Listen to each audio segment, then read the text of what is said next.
Bonjour à tous, je m'appelle Guillaume Josso, je suis directeur produit au sein de Indigo Neo. J'ai rejoint l'entreprise en 2019, d'abord en tant que product manager et puis j'ai évolué sur un poste de directeur produit. Et donc j'ai monté une équipe qui fait aujourd'hui une dizaine de personnes avec 3 profils différents. Des profils product manager qui portent une expertise et qui ont une vision plutôt long terme. Des profils plutôt PO qui portent le produit et qui sont responsables de ce qu'on met dans la main du client, et puis un profil designer avec plutôt une expertise UX et une expertise UI. La raison pour laquelle j'ai rejoint Neo, c'est avant tout pour la culture de l'équipe, cette culture produit. On est une digital factory du groupe Indigo, on est dans un grand groupe et pourtant on mène sa transformation avec une culture et avec des méthodos qui sont plutôt de l'ordre de la start-up.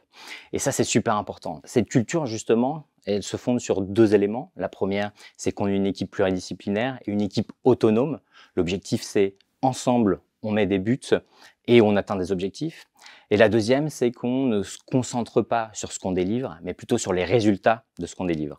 Donc, c'est-à-dire qu'on mesure et on atteint des objectifs plutôt que se concentrer sur ce qu'on délivre. Donc, il y a 3 challenges pour l'équipe produit. La première, c'est qu'on est sur un marché de la mobilité qui est en constante évolution et qu'on a 1 milliard de choses à faire. L'enjeu de l'équipe produit, c'est d'avoir cette vision long terme, mais aussi de se concentrer sur le présent et d'apporter dès demain de la valeur à l'entreprise et aux clients. Le deuxième challenge, ça va être de se concentrer sur le parcours bout en bout, le parcours qui commence sur l'application et sur le web et qui se finit dans le parking. Et donc, ça amène une complexité supplémentaire et donc des choses vraiment intéressantes sur lesquelles travailler. Le troisième challenge, c'est qu'on mène la transformation de l'entreprise avec notre méthode et notre culture.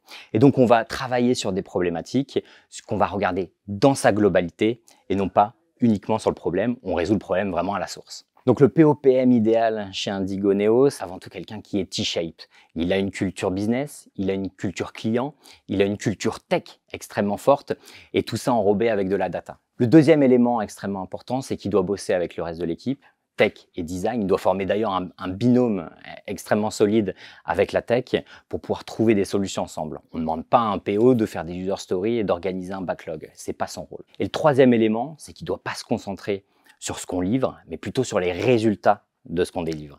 Et ça, c'est super important pour Neo. Et le design dans tout ça, eh bien, on a les mêmes exigences pour le design que pour le PO.